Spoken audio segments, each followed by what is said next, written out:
할렐루야. 예수 그리스도 이름으로 하나님 말씀 증거하겠습니다. 우리 다 같이 하나님 말씀 사도행전 9장 10절에서 19절까지 말씀을 다 같이 찾겠습니다. 사도행전 9장 10절에서 19절까지의 말씀을 저와 여러분이 한 절씩 교독하도록 하겠습니다. 10절. 그때에 다메섹에 아나니아라 하는 제자가 있더니 주께서 환상 중에 불러 가라사대 아나니아야 하시거늘 대답하되 주여 내가 여기 있나이다 하니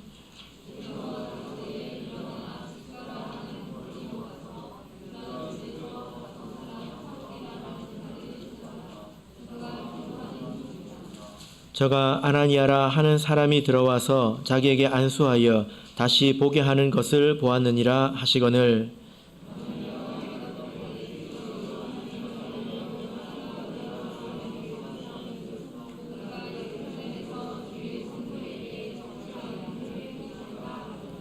여기서도 주의 이름을 부르는 모든 자를 결박할 권세를 대제사장들에게 받았나이다 하거늘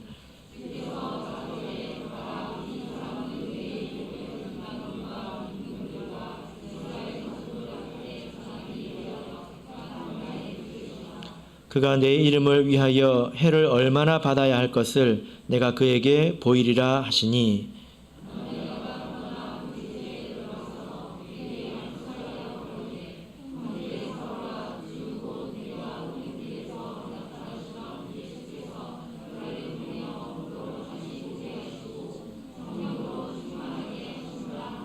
즉시 사울의 눈에서 비늘 같은 것이 벗어져 다시 보게 된지라 일어나 세례를 받고 음식을 먹음에 강건하여 지니라. 아멘.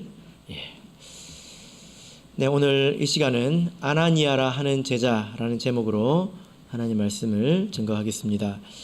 우리가 지난 시간부터 바울이라고 하는 사람이 어떻게 하나님의 일꾼으로 부르심을 받았는지 우리가 내용을 보고 있습니다.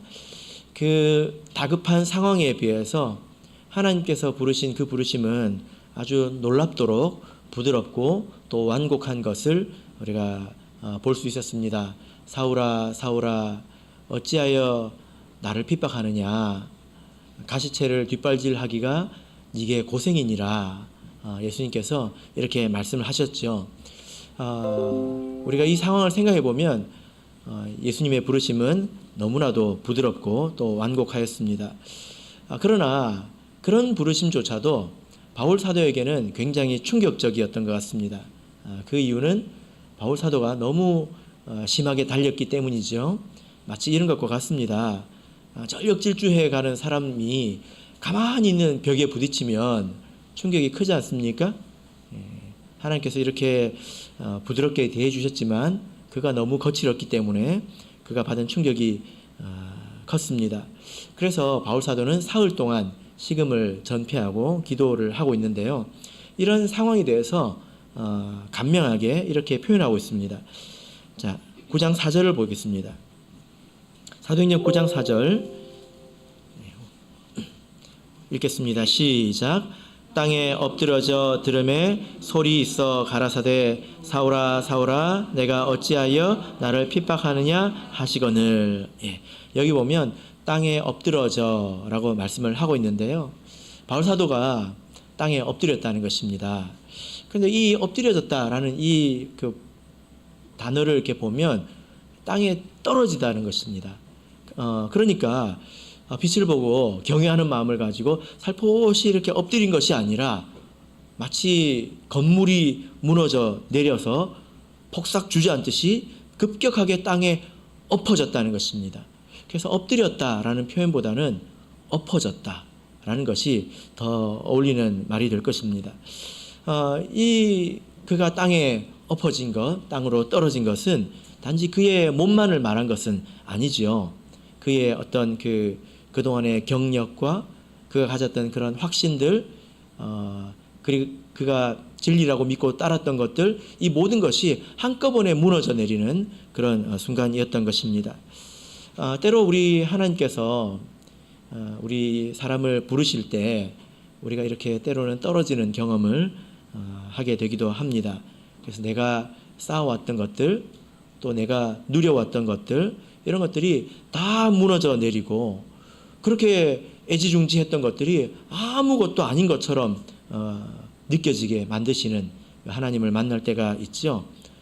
매우 괴롭고 또 자신이 원망스럽지만 때로는 하나님께서 이렇게 우리를 부르신다는 것을 우리가 알 필요가 있습니다.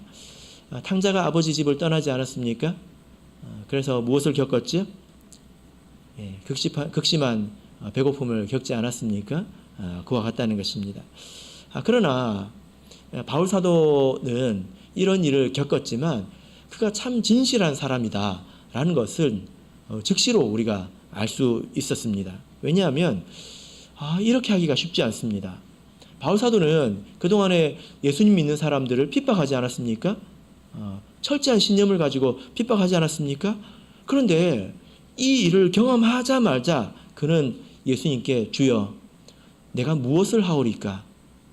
이렇게 예수님께 묻습니다. 호떡도 아니고 파전도 아니고 이렇게 뒤집어질 수가 있습니까? 사람이 그래도 자존심이 좀 있어야 되지 않을까요?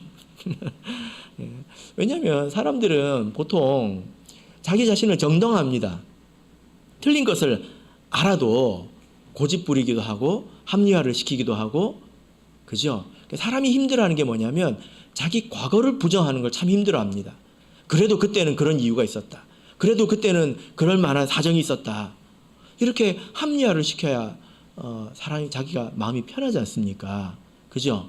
그러나 바울 사도는 정말 하나님 앞에서 진실한 사람이었기 때문에 즉시로 자기 과거를 통째로 부정하고 예수님께 마치 그동안에 예수님을 잘 따라왔던 사람인 것처럼 예수님 내가 무엇을 할까요? 이렇게 묻지 않습니까? 이런 모습을 보면 바울 사도는 참으로 진실한 사람이다. 이런 것을 우리가 알 수 있습니다. 그래서 우리도 마찬가지인데요.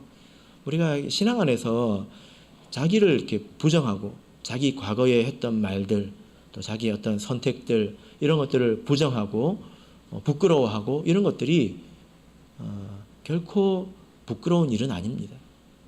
이것은 자기의 지금 신앙이 진실하다는 것을 드러내는 그런 표현이기도 하지요. 그죠? 우리에게 이런 모습이 있어야 될 것입니다. 그래서 바울 사도가 하나님께 주여 내가 무엇을 하오리까 이렇게 물었을 때에 하나님께서 그에게 즉시로 대답하지 않으십니다. 뭐라고 대답하실까요? 자, 6절을 보겠습니다. 사도행전 9장 6절 우리 같이 읽겠습니다. 시작. 내가 일어나 성으로 들어가라 행할 것을 내게 이를 자가 있느니라 하시니. 여러분 예수님께서 즉시 그에게 행할 것을 가르쳐 주시는 것이 아니라 나 대신 너에게 말해줄 사람이 있다 라고 예수님께서 말씀을 하셨습니다. 그 사람이 누구이죠? 아나니아라고 하는 사람입니다. 오늘 본문에 등장하는 아나니아입니다. 아나니아라는 그 이름은 좀 익숙하시죠? 아나니아 어디서 많이 들어본 이름이지 않습니까? 아나니아와 삽비라. 그런데 구약에 이미 아나니아가 등장합니다. 구약에는 다른 이름으로 등장하는데 하나냐입니다. 하나냐가 누구이죠?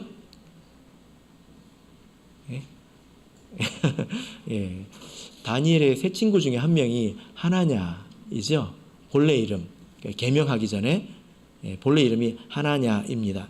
그래서 이 하나냐라는 이름의 뜻이 뭐냐면은 하나냐가 아니고 원래 하난야입니다.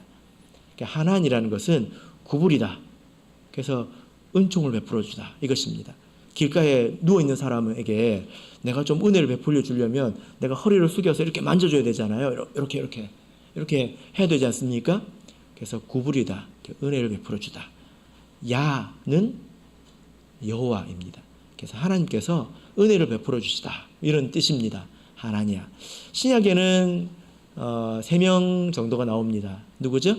아나니아와 삽비라 할 때 그 사람과 오늘 이 아나니아와 나중에 바울 사도를 신문하는 대제사장의 이름도 아나니아입니다. 이렇게 우리가 생각할 수가 있습니다. 이 아나니아 이름의 뜻이 뭐라고요? 하나님이 은총을 베풀어 주시다. 하나님이 허리를 숙여서 은혜를 베풀어 주시다, 이런 뜻입니다. 자, 이 사람에 대해서 오늘 10절을 보시면 다메섹에 아나니아라 하는 제자가 있더니 이렇게 말씀을 하고 있습니다. 이 사람은 예수 그리스도의 제자이고요. 그리고 사도행전 22장을 보겠습니다. 사도행전 22장 12절을 보겠습니다.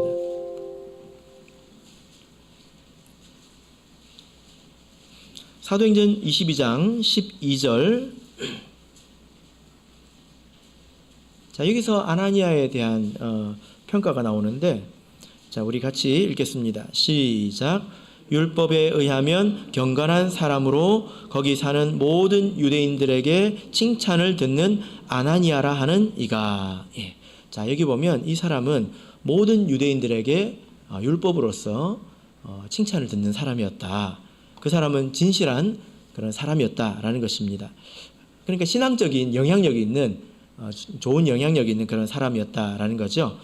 이 아나니아가 다메섹에 있었고 또 하나님의 쓰임을 받게 됩니다. 자, 어떤 내용일까요? 자, 우리 11절 12절을 보겠습니다. 우리 주님께서 환상 중에 아나니아를 만나 주셔서 말씀을 하시는데요. 11절 12절을 보겠습니다. 사도행전 9장 11절 12절 읽겠습니다. 시작.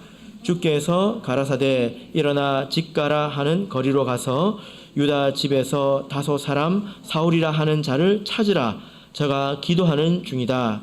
저가 아나니아라 하는 사람이 들어와서 자기에게 안수하여 다시 보게 하는 것을 보았느니라 하시거늘.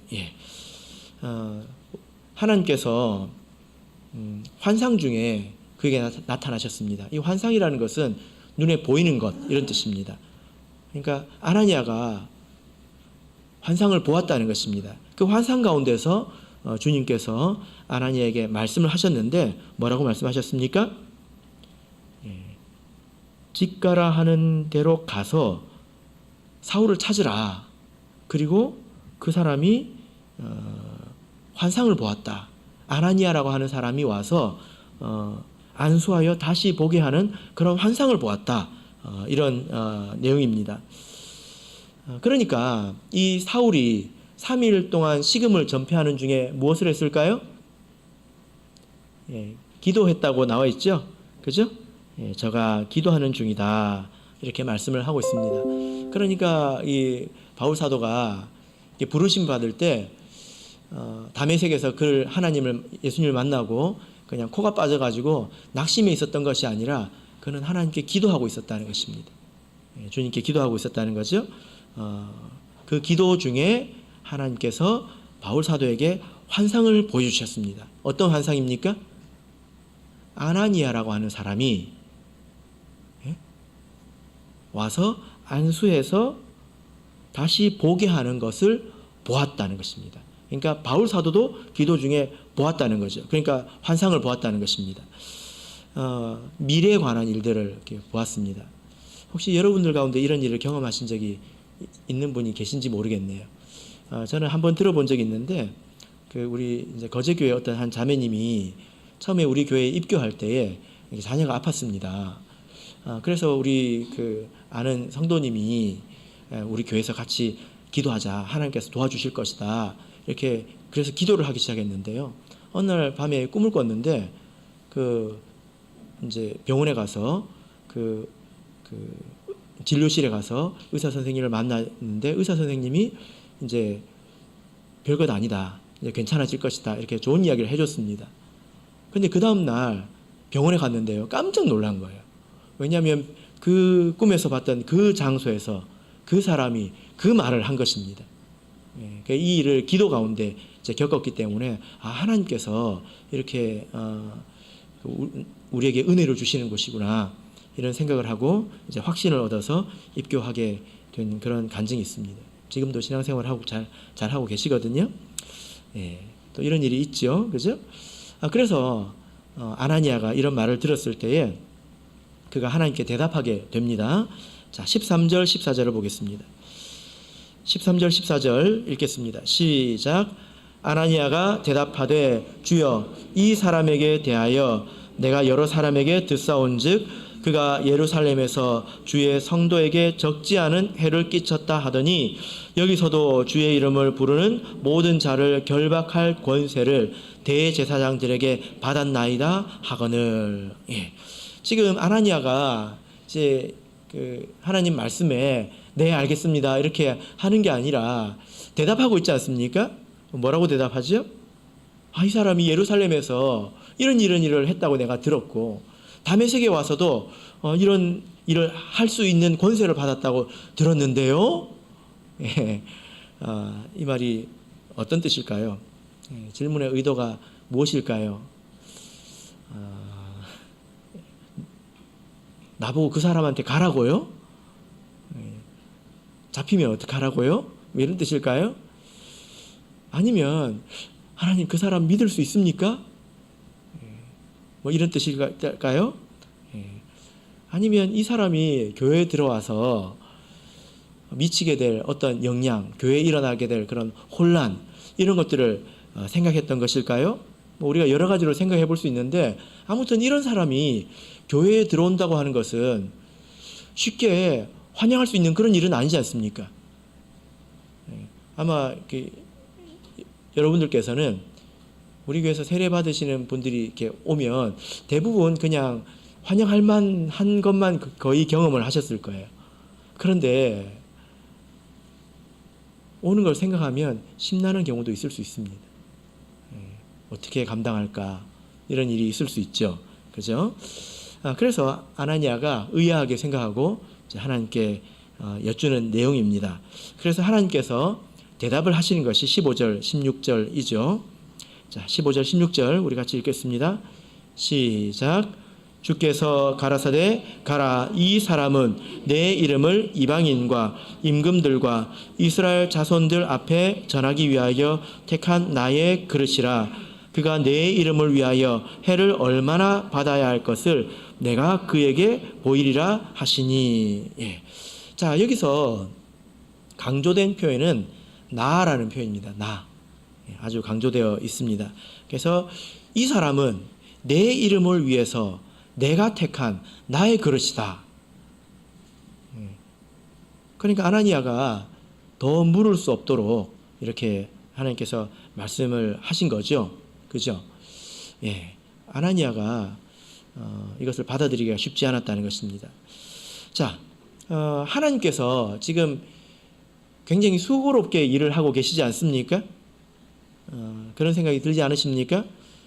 하나님께서 그냥 바울 사도에게 바로 사명을 주셨으면 어땠을까요? 바울 사도에게 환상으로 바울 사도의 눈을 감게 하시고 또 환상으로 미래를 보게 하시고 또 아나니아를 설득해서 그렇게 해서 또 보내어서 이런저런 일을 하시지 않습니까? 하나님께서 왜 이렇게 수고롭게 일을 하실까요? 사실은 당연한 거죠. 생각해보면 하나님께서 이렇게 일을 하시는 것은 아주 당연한 것입니다. 왜 당연합니까? 여러분 왜 당연합니까? 하나님 주여 제가 무엇을 하오리까? 잠깐만 너에게 말할 사람이 있을 거야. 왜 이렇게 하셨을까요? 바울은 그가 제 아무리 뛰어난 사람이라 할지라도 그가 한 몸의 일부일 수밖에 없다는 것입니다. 아무리 뛰어난 사람이라도 그가 몸의 일부가 되려면 교회에서 고개를 숙이고 세례를 받아야 합니다. 이것 이외에 다른 방법이 있습니까? 다른 방법이 있습니까? 하나님께서 세례를 주십니까? 아니죠. 그죠? 그래서 이럴 수밖에 없다는 것입니다. 교회를 성경을 보면 교회를 비유하는 많은 표현들이 있는데 아주 쉽게는 가정 하나님의 집이라고 하고 있죠. 그리고 방주, 그리고 또 우리가 익숙하게 아는 교회는 예수 그리스도의 몸이다. 이것은 다 빗대어서 교회가 어떤 곳인지를 가르쳐주는 그런 이제 표현들인데요. 교회는 예수님의 몸이다 할 때 이건 뭘 말하는 걸까요? 교회는 예수님의 몸이다 할 때 이거는 교회의 어떤 면을 말하는 걸까요? 교회는 지체들이 서로 연결되어 있다는 것입니다. 그래서 유기적으로 영향을 미치고 영향을 받을 수밖에 없다는 거예요. 현실적으로 연결되어 있다는 것입니다. 그래서 그런 관점에서 교회는 몸이라고 이야기하는 것입니다. 그래서 어떤 한 사람이 아무리 뛰어나도요, 또 어떤 한 교회가 아무리 대단해도 몸의 일부에 불과하고요, 몸에 붙어 있어야 생명을 유지할 수 있습니다. 그죠? 예. 심장이 있어야 몸이 살지만 몸이 있으니까 심장이 사는 것입니다. 손이 제 아무리 잘나도 손 때문에 몸이 사는 건 아니잖아요. 그죠? 손이 몸에 붙어 있으니까 사는 것입니다. 손이 몸을 유익하게 하고 몸이 손을 살게 하는 것입니다. 그래서 어떤 한 사람 또 각 교회는 그가 아무리 대단한 사람이라도 그 어떤 사람이라도 전체 교회의 일부로서 생명을 얻게 되고 또 자기 맡은 일을 하게 되는 것입니다. 그래서 떨어지면 어떻게 됩니까? 떨어지면 의미가 없습니다. 예를 들어 제 팔을 딱 잘라가지고 떨어졌어요. 그러면 혈액형이 같은 게 의미가 있습니까? DNA가 같은 게 의미가 있습니까? 없지요. 예, 그런 것입니다. 그것을 빗대어서 몸이라고 하는 것입니다. 그래서요, 세례를 받는 것은 어떤 사람이 한 몸을 구성하게 되는 것인데, 몸의 일부로 들어오게 되는 것인데, 그래서 거기에는 몸의 동의가 있어야 합니다. 몸이 받아들이지 못하면 안 됩니다.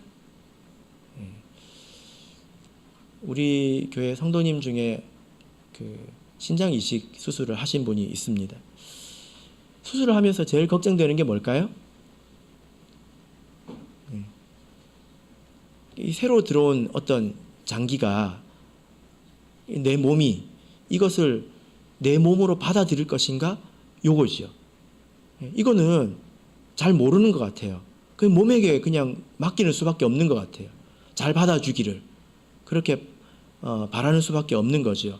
자가 면역 반응이라고 하지 않습니까? 그래서 뭐가 들어왔는데 이걸 아무리 이렇게 좋은 기술을 해줘도 몸이 이것을 이물질로 인식해버린다면 공격하고, 그러면 이 장기뿐만이 아니라 몸까지도 위험해질 수 있는 이제 그런 상황이 되는 것입니다.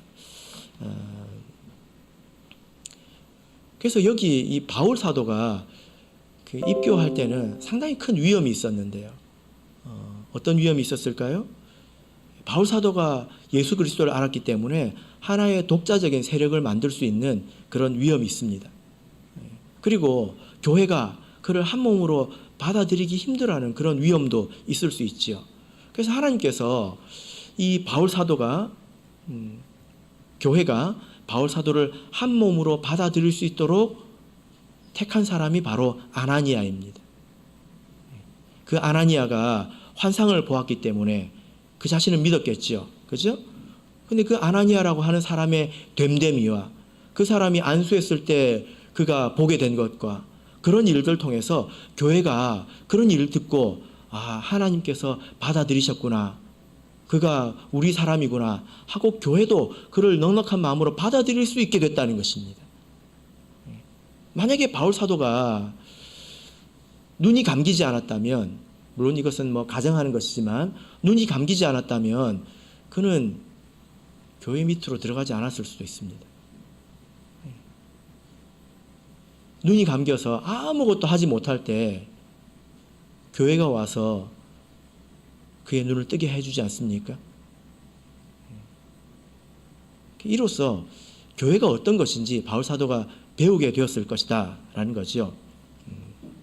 그래서 한 몸을 이루기 위해서 하나님께서 바울을 도우시고 그리고 교회를 도우신 일이 바로 이 일이라는 것입니다. 하나님께서 괜히 번거롭게 바울을 괴롭게 하시고, 그리고 또 아나니아를 또 설득하시고, 이런 일을 괜히 번거롭게 하신 것이 아닙니다. 여러분, 여기서 우리가 얻어야 되는 교훈이 무엇일까요? 세상에는 바울 사도처럼 진실하게 하나님을 믿는 그런 사람이 많이 있을 것입니다. 얼마나 많겠습니까? 그러나 그 진실함이 그 사람을 구원하는 것은 아닙니다. 그죠? 우리가 진실함을 무시하지는 않습니다. 그것이 가벼운 것도 아닙니다. 그러나 그 진실함이 그 사람을 구원하지도 못합니다. 로마서 9장 16절을 보면 그런즉 원하는 자로 말미암음도 아니요 다른 박질하는 자로 말미암음도 아니요 오직 긍휼히 여기시는 하나님으로 말미암음이니라. 그래서 구원의 시작은 하나님의 긍휼로부터 시작이 되죠. 그죠? 그래서 하나님께서 누구든지 그 사람을 구원하고자 하신다면 어떻게 해야 될까요? 하나님께서 그 사람을 불쌍히 여겨주시고, 그리고 그 사람으로 고개 숙이고 세례를 받도록 인도해 주셔야 되는 것입니다. 그래서 이 교회에는 권세가 있죠. 그죠? 내 몸으로 받아들일 것이냐 말 것이냐, 여기에 대한 권세가 교회에 있습니다. 그러나 한번 생각해 보십시오. 그런 권세가 교회에 있다고 하는 것은 굉장히 큰 것입니다. 생사여탈권이지 않습니까? 그렇지 않습니까? 이게 얼마나 큰 일인지 한번 생각해 보십시오. 그런데 이것이 큰 권세인 것만큼 이것이 또한 큰 책임입니다. 이것이 얼마나 큰 책임인지 여러분 한번 생각해 보십시오. 그래서 교회에는 그런 큰 권세와 함께 그런 큰 책임이 있다는 것입니다. 그래서 우리도 아나니아와 같은 그런 모습으로 교회를 세우는데 우리가 힘을 써야 합니다. 우리에게 어떤 권세가 있는지, 이것이 얼마나 큰 권세인지 그 무게도 모르고, 그것이 얼마나 또 큰 책임인지 그 책임도 모른다면 우리는 그 일을 제대로 할 수 없겠지요. 그죠? 그러나 생각해 보면 우리가 아니고서는 그 어떤 사람도 천국에 갈 수가 없습니다. 하나님께서 내려오셔서 어떤 사람에게 세례를 주지 않습니다. 이것이 얼마나 큰 권세인지 생각해 보십시오. 그러나 그 권세만큼 책임이 크다는 것을 우리가 알아야 합니다. 그 책임을 다할 수 있는 그런 충분한 모습을 우리가 가지고 있어야 되는데요. 아나니아가 굉장히 좋은 모범이지 않습니까? 그래서 우리는 아나니아를 좀 보고 배워야 합니다. 자, 우리 본문으로 돌아가서 10절을 다시 한번 보겠습니다. 본문에서 아나니아를 어떻게 소개하고 있습니까? 10절을 다시 한번 볼까요? 읽겠습니다. 시작. 그때에 다메섹에 아나니아라 하는 제자가 있더니, 이 아나니아를 어떤 사람으로 소개하고 있습니까? 제자라고 소개하고 있습니다. 어떤 사람이 제자이죠? 배우는 사람, 그죠? 배우고 익히는 사람, 이게 제자 아닙니까? 여러분, 가수가 막 노래를 해요. 그 앞에서 듣고 있는 사람을 제자라고 합니까? 그럽니까? 그렇게 안 하잖아요. 제자는 어떤 사람입니까? 배우는 사람이고, 그래서 그 배운 것을 익히는 그런 사람입니다. 예수님을 모방하는 그런 사람이죠. 그죠? 이 사람이 이렇게 진실한 그 성도였기 때문에, 제자이었기 때문에 하나님께서 그를 사용하셨습니다. 그래서 이제 말씀을 드렸지만 그는 칭찬받는 사람이었지 않습니까? 인정받는 사람이지 않았습니까? 만약에 그가 이렇게 신앙적으로 영향력이 없었다면, 그가 진실한 제자가 아니었다면 하나님께서 그를 사용하지 않으셨을 겁니다. 여러분 한번 상상해 보십시다. 만약에 이 8장에 나오는 마술사 시몬 같은 사람이 와가지고 바울 사도를 내가 전도했다고 이렇게 이야기하면 믿어줬을까요? 예, 아무도 안 믿어줬겠죠. 저러다가 교회 망한다고 그러지 않았겠습니까? 예. 그래서 하나님께서 그런 사람을 쓰시지 않았을 것입니다. 그래서 우리도 이런 일을 하려면 제자가 되어야 합니다. 제자가 되어야 합니다. 말씀을 읽고 예배 드리고 이것이 우리가 해야 되는 일의 전부가 아니지요. 그죠? 그렇지 않습니까? 가수가 노래를 불러도 똑같은 자세로 집중하면서 푹 빠져가지고 그걸 깊이 듣고 있잖아요. 그래도 제자라고 안 하지 않습니까? 제자는 어떤 사람입니까? 말씀을 읽고 또 예배를 드리는 것, 말씀을 듣는 것, 그게 전부가 아니라 지금 내가 살고 있는 이 현실과 이 상황 속에서 과연 어떻게 하는 것이 예수님처럼 하는 것일까? 왜냐하면 지금 우리가 사는 이 21세기의 이 상황은 성경 속에 없잖아요. 그죠? 내가 처한 똑같은 상황이 성경 속에 없잖아요. 그러니까 내가 살고 있는 이 상황이 어떤 상황인지 생각하고 또 성경 속에 있는 말씀을 깨달아서 원리를 적용할 줄 알아야 된다는 것입니다. 그래서 그 내 현실과 상황, 또 문제의 답을 찾고 갈구하는 그런 마음으로 말씀을 읽고 기도하고 거기서 답을 얻으면 그것을 행하는 사람이 제자이죠. 그죠? 그렇지 않습니까? 듣고 참 지당하신 말씀이네. 참 좋은 말씀이네. 하고 싹 잊어버리고 내 식대로 살아가고 그러면 가수의 노래는 감동적이라도 하지. 또 짧잖아요.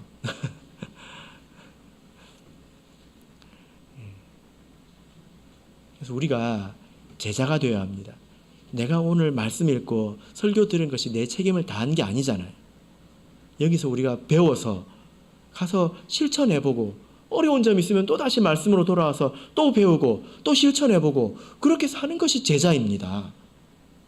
그 제자가 그런 권세를 권세답게 활용할 수가 있는 것입니다. 두 번째로 이 아나니아를 통해서 우리가 배울 수 있는 것은요. 아나니아는 더 이상 성경에 이렇게 등장하지 않습니다. 오늘 이렇게 이 말씀을 보면 아나니아는 굉장히 훌륭한 사람인 것 같은데 이 말씀 밖에는 등장하지 않습니다. 그래서 꼭 저기 에스더처럼 꼭 이때에 이 일만을 위해서 태어났고 또 부르심을 받았고 평생을 예비한 사람처럼 이 일 하나로 자기 평생의 일을 다 한 것 같은 그런 생각이 좀 들지 않습니까? 그것이 주인공이 아니었습니다. 그 한 사람을 믿음 안으로 인도하는 그런 일에 불과했다는 것입니다. 조력자의 그런 모습이었죠.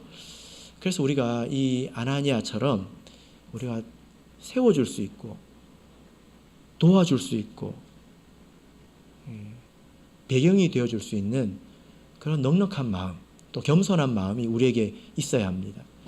사람에게 어떤 공통적인 성품이 하나 있는데요. 그게 뭐냐면은 어떤 사람이든지 자기가 주도하는 일에는 열정을 낸다는 것입니다. 사람이 그렇습니다. 자기가 주도하는 일에는 다 열정을 가집니다. 그래서 이런 말이 있죠. 그 사람을 일하게 하려면 그 사람으로 말하게 하라. 이게 사람을 부려먹는 방법이거든요. 그 사람을 말을 시키면 그 사람이 일하게 됩니다. 그래서 자기가 판단하고 주도하지 않으면 잘 안 하려고 하는 그런 모습도 있어요. 그래서 일관성이 없습니다. 이건 성숙한 게 아니죠. 그죠? 그래서 우리 이제 교회에서도 보면 그렇습니다. 개인적으로 성경도 읽고 기도도 하고 찬송도 하고 전도도 하고 개인적으로 하면 훨씬 잘할 수 있는 사람들이 있죠. 그죠? 개인적으로 이렇게 하면 꼭 교회의 어떤 프로그램이나 교회에 따르지 않고 혼자 해도 훨씬 더 잘할 수 있는 사람들이 많습니다. 있습니다. 그런데 생각해 보면 그게 정말 좋을까요? 그게 나을까요? 사실은 그 사람도 교회가 배려해줬기 때문에 그 자리까지 간 것 아닙니까? 누가 처음부터 훌륭한 사람이 있습니까? 다 다른 사람이 기다려주고 세워주고 해주니까 그렇게 온 거지요. 만약에 그러하다면 나도 다른 사람을 위해서 좀 더 늦게 걸어줄 줄 알아야 합니다. 그걸 해줄 줄 알아야 합니다. 그래야 온 몸이 같이 살아나는 거예요. 온 몸이 살아야 그 안에서 나도 살고 내 자녀도 살지요. 나 잘한다고 해서 나만 성경 보고 나만 깨닫고 그러면 몸이 건강해지지 않습니다. 교회가 풍성해지는 길이 무엇인지 생각해 봐야죠. 교회가 풍성해져야 그 안에 나도 있다는 것을 알아야 합니다. 그리고 그 안에 내 자녀도 있습니다. 그죠? 그래서 교회를 세우는 것이 사실 모두를 세우는 것입니다. 아나니아는 비록 이렇게 한 사람을 세우는 일로 그의 역할이 끝났지만 그가 얼마나 중요한 일을 했는지 여러분 한번 생각해 보시길 바랍니다. 자, 우리 이어서 17절 18절을 보겠습니다.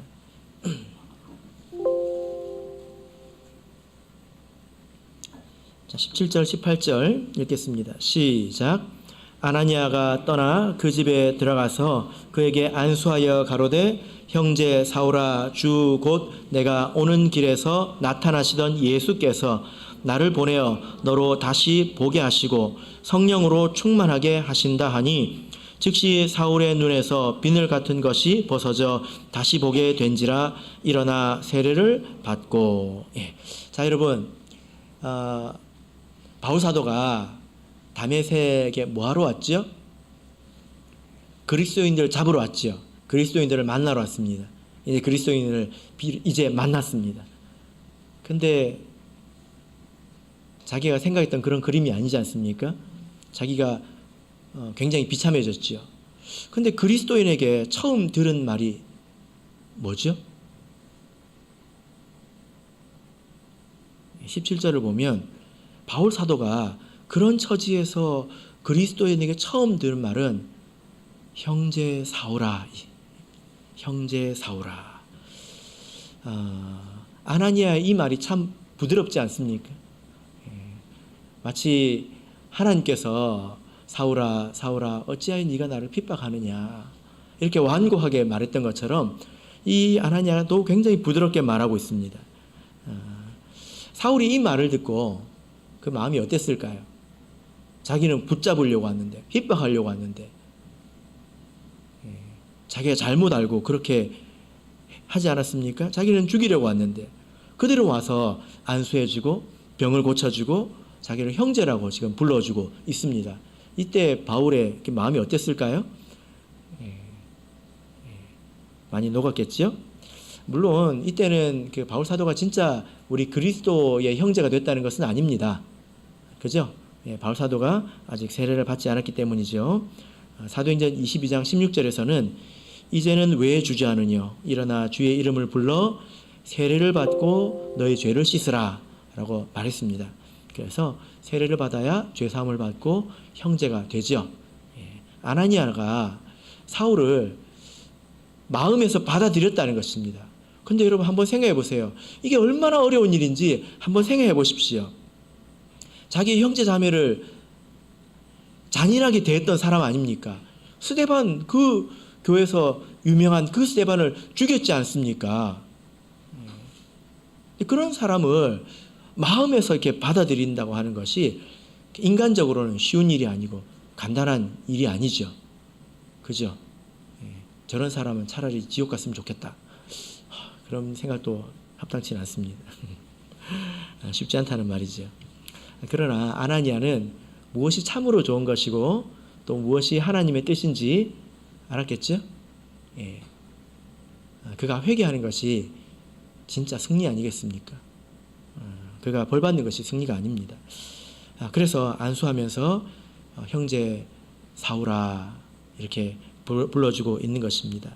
그리고 나서 뭐라고 말하고 있습니까?